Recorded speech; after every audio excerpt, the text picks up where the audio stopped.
when failure became my teacher.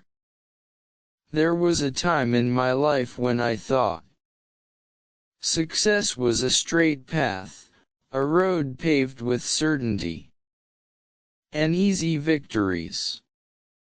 I imagined that hard work alone would guarantee results, that effort would always meet reward. But life, as I learned, has a way of humbling even the most determined hearts. My first major failure arrived silently, almost without warning.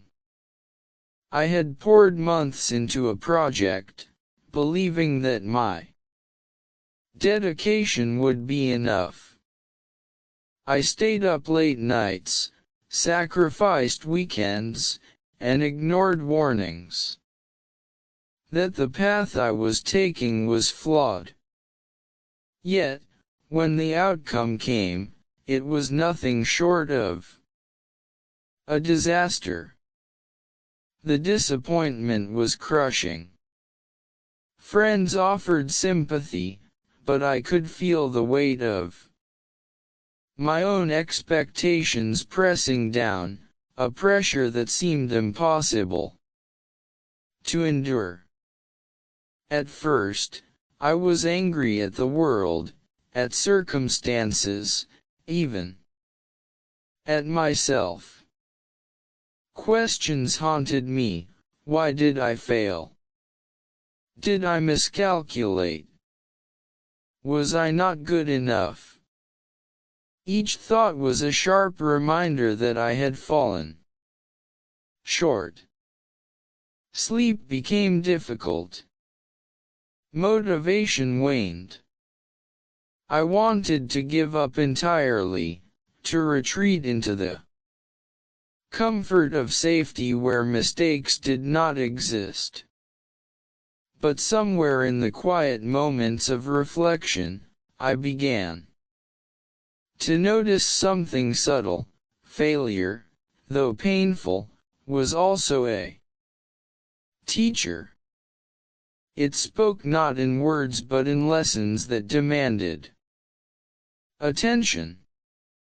I realized that the mistakes I had made were not signs of weakness, but signposts pointing to areas I had neglected: my assumptions, my planning, my awareness.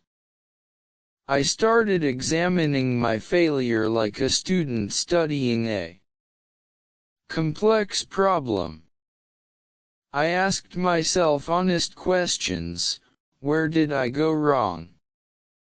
What could I have done differently? What assumptions blinded me? The answers were not always easy, and often uncomfortable, but each insight built a small foundation for growth. Slowly, I began to understand that failure was not an enemy but a mentor guiding me toward better choices. The project that had once felt like a crushing defeat became a map of lessons. I documented every misstep, noted every oversight, and turned them into actionable strategies for the future. Months passed, and with each attempt at something new, I carried the memory of that first failure like a compass. I became more cautious, yes, but also bolder in my understanding. Risks were no longer reckless, they were informed, measured, and intentional.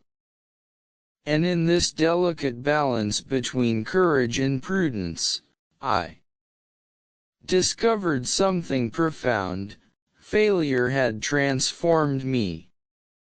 It had taught me patience, humility, and resilience.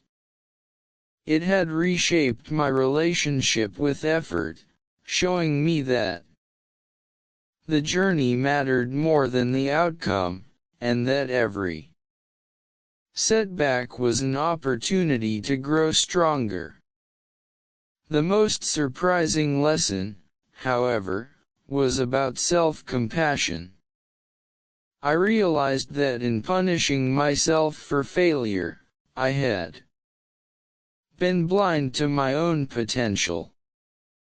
Acceptance allowed me to forgive my mistakes, and in that forgiveness, I found clarity and creativity. What had once felt like a permanent scar now became a badge of experience, a story I could tell with honesty and pride. Every failure that followed became easier to face because I knew that the real teacher had always been the failure itself, not the judgment that came with it. Years later, when I look back, I see a trail of failures that each left a mark, but none left me broken. They were the steps that built my character, the mirrors that reflected areas I needed to strengthen, and the motivators that pushed me to reach heights I had once thought impossible. When failure became my teacher is not just the story of one failed project or one difficult moment, it is the story of a lifetime learning to rise, to adapt, and to persevere.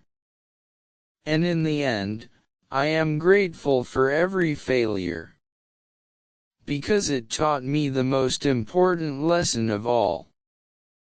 That true success is not avoiding failure, but learning to embrace it, listen to it, and allow it to guide you toward the person you are meant to become.